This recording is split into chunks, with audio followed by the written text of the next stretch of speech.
1990 से पहले यह नारा राजनीति में नहीं आया कि राजनीति का अपराधीकरण हो गया, लेकिन यह नारा कभी नहीं आया कि राजनीति का लोकतंत्रीकरण भी हुआ है, निचले तबके के लोगों तक गई है।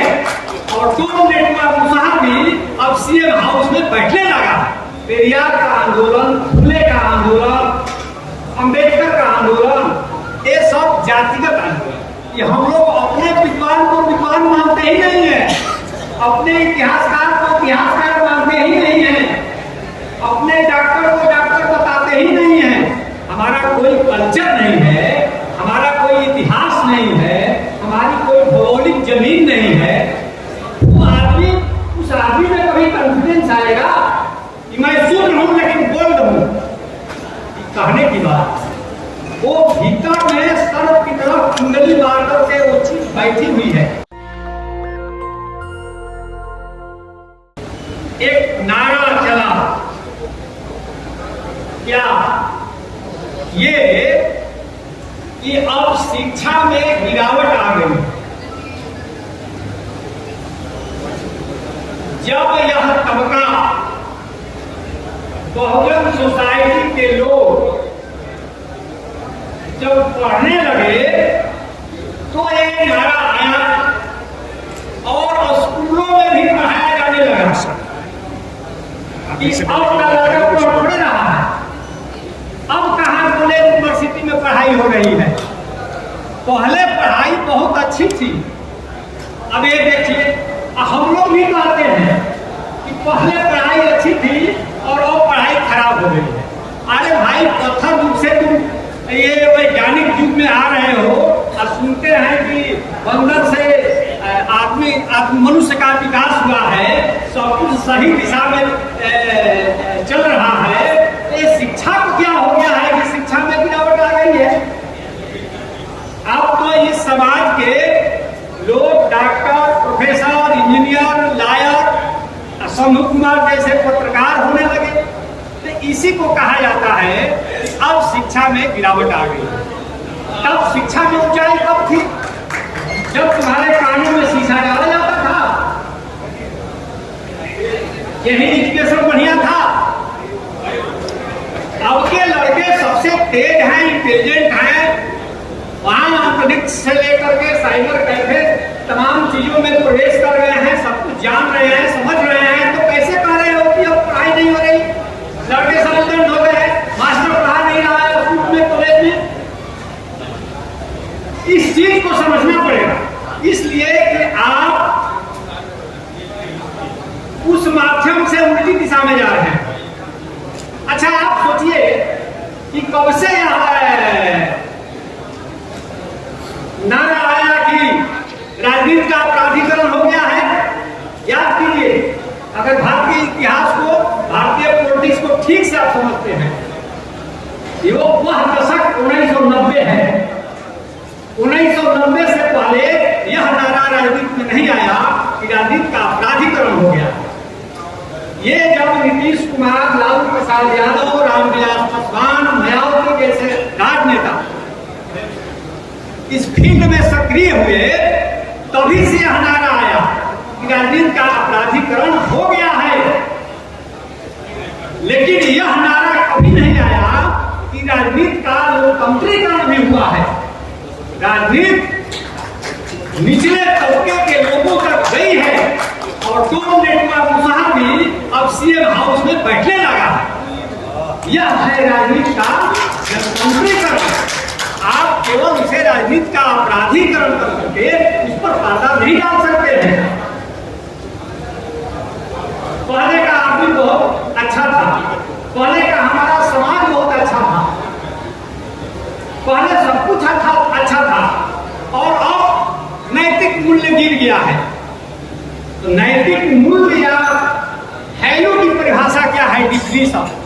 किस मानदंड पर तुम देखते हो कि ये नैतिकता है, ये अनैतिकता है?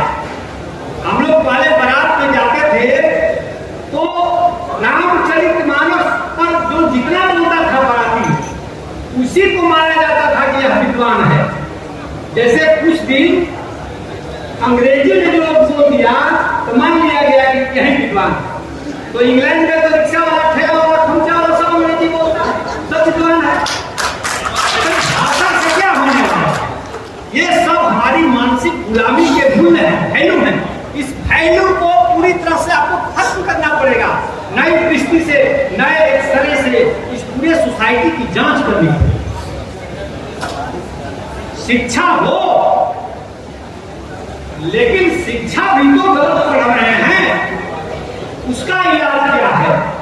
उसके इलाज के बारे में भी तो सोचना पड़ेगा कि नहीं हम तो उल्टा नहीं जा रहे हैं। एक सुमित सरकार ने किताब लिखी है, आधुनिक भारत का इतिहास। वही सिविल सर्विस के लड़के पढ़ते हैं, बीपीएससी के लड़के पढ़ते हैं। बीपीएससी और सिविल सर्विस के लड़के प्राय गलत किताब ही पढ़ते हैं। मैं ये कह रहा हूं, अब कहिएगा तो मैं साबित कर दूंगा। एक तमाम इतिहास की किताबें, फिलोसफी की किताबें, साइकोलॉजी की किताबें, एक तमाम शिक्षा रिकॉर्ड हो रहा है। और मैं एक जिम्मेवार पद पर हूं, प्रोफेसर हूं। मैं प्रोफेसर हूं तो प्रोफेसर रैंक में, अब इससे ऊपर रैंक होता नहीं है। तो मैं जो बोल रहा हूं पूरे होशो हवास में बोल रहा हूं। तो सुमित सरकार ने किताब लिखी तो उसमें लिखा पेरियार का आंदोलन, फुले का आंदोलन, अंबेडकर का आंदोलन, ये सब जातिगत आंदोलन। आप देखिए, जो आंदोलन जाति विरोधी है उसी को इतिहासकार बता रहे हैं कि जातिगत आंदोलन है, और जो आंदोलन जातिवादी आंदोलन है उसी को लोग बताते हैं कि यह नेशनल मूवमेंट। उल्टा बहुत कुछ उल्टा है।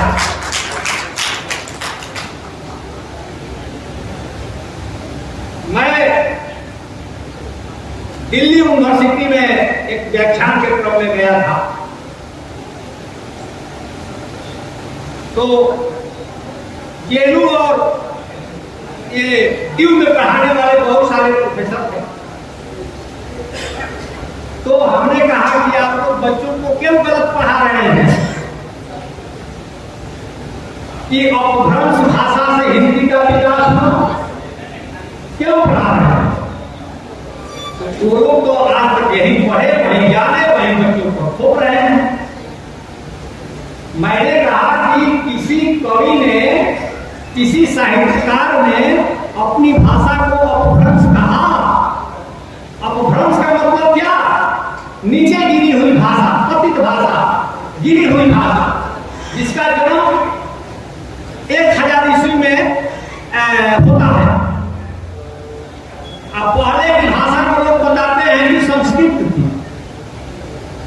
माने बढ़िया भाषा। ऐसा भी होता है क्या? भाषा में रोक तो नहीं है कि पहले की भाषा बढ़िया थी, आपकी भाषा खराब हो गई। ये वही थ्योरी है जो लोग कहते हैं कि सतयुग से अब कलयुग आ गया। ये उल्टी दिशा है, कलम युग है। हाँ, कलम युग है, उल्टी दिशा में यात्रा है। बहुत कुछ आप तो बहुत दिनों तक हम लोग इतिहास में पढ़ते रहे कि राजा जयचंद गद्दार। आप लोग पता चला कि नहीं वो बौद्ध राजा है, और बौद्ध राजा थे इसलिए आते लोग गद्दार कहा गया। अभी जो लोग सुन रहे हैं जो नहीं जान रहे हैं वो अभी गद्दार ही कहेंगे। बौद्ध को सर बुद्धू बना दिया गया, बौद्ध से बुद्धू। हाँ, बौद्ध से बुद्धू बना दिया गया। हमारे यहाँ एक मैंने नई ब्रांच खोली है लिंग्विस्टिक में, अस्मितामूलक भाषा विज्ञान। अभी ये भाषा विज्ञान की ये शाखा दुनिया में कहीं नहीं है, यह मैंने खोली है, अस्मितामूलक भाषा विज्ञान। इसीलिए मैं कहता हूँ कि अभी समय है और अभी आप एक बहुजन साइकोलॉजी का अलग ब्रांच खोलिए। बहुजन साइकोलॉजी जब तक नहीं सुधरेगी, बड़े अकड़ वाले ये लोग हैं। शंभू जी ने उसको बहुत इशारा किया है कि हम लोग अपने विद्वान को विद्वान मानते ही नहीं है, अपने इतिहासकार को इतिहासकार मानते ही नहीं है। अपने डॉक्टर को डॉक्टर बताते ही नहीं हैं, उल्टा चलते हैं। अफवाह पर हम लोग बहुत ध्यान देते हैं और बाजारू बात पर हम लोग को अपनी दृष्टि से भी बहुत कुछ समझना और सीखना चाहिए। शिक्षा हम तो कहते हैं कि डॉक्टर अंबेडकर और फुले को लड़का मार दिया। क्यों मार दिया? इसका कारण समझ रहे हैं?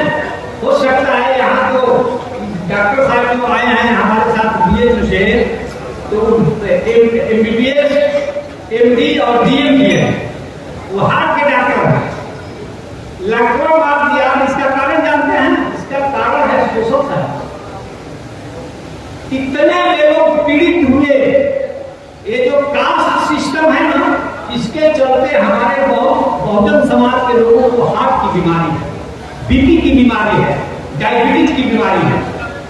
इसका खात्मा जब हो जाएगा और जात के नाम पर लोग नौकरी में, जुडिशियरी में, मीडिया में बेइज्जत नहीं करेंगे तो ये लोग, इन लोगों को हार्ट की बीमारी नहीं होगी। इसीलिए मैं कह रहा हूं कि मेडिकल साइंस में एक साल, पहले साल में सोशल साइंस की पढ़ाई की। डॉक्टर अंबेडकर और फुले का लड़का मारने का कारण ये भी, ये आज मैं यह बात बता रहा हूं कि यह हेड का मुद्दा, उसको डरा दिया जाता है।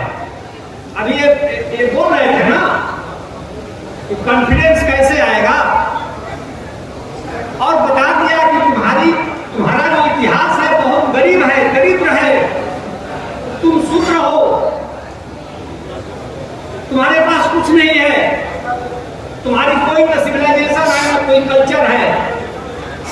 तो जिस आदमी को यह एहसास हो जाएगा कि हमारी कोई सिविलाइजेशन नहीं है, हमारा कोई कल्चर नहीं है, हमारा कोई इतिहास नहीं है, हमारी कोई भौगोलिक जमीन नहीं है, उस आदमी में कभी कॉन्फिडेंस आएगा तो बोल सकता है मंच पर सरेआम, उसमें ताकत ही नहीं आएगी। ये तो नाम के बहाने बताए कि नाम रख दिया घूठे पर, नक्षेत्री, जोखू नाम रख दिया, उल्टा उल्टा घासे पलटू। तो इस नाम का भी प्रभाव आपके पूरे पर्सनालिटी पर है। आप जब अपने को मान रहे हैं कि हम शूद्र हैं, सबसे नीचे हैं, तो उसके असर ये बैक डोर से आपके पूरे पर्सनालिटी पर छाई हुई है, उसे आप उबर नहीं सकते हैं। लाख कोशिश कीजिए, अल्लाह कहिए कि मैं शूद्र हूं लेकिन बोल्ड हूं, कहने की बात वो भीतर में सर्व की तरफ कुंडली मार करके वो चीज बैठी हुई है जिसका एहसास आदमी नहीं है। इसीलिए उसको मंच पर बोलने में दिक्कत होती है। वो तो पर्सनालिटी आपको लंबे समय से कुचला गया है, उस पर्सनालिटी को आपको डेवलप करना होगा। तो खैर हम तो इस कार्यक्रम में नेशनल दस्तक की आपसे गुजारिश है कि अगर इसको बचाना चाहते हैं तो नेशनल दस्तक को सब्सक्राइब करने के लिए रेड कलर के सब्सक्राइब बटन को दबाएं, फिर बेल आइकन की घंटी दबाएं। नेशनल दस्तक को बचाने के लिए बहुत जरूरी है कि हर खबर को शेयर करें, लाइक करें, कमेंट जरूर करें।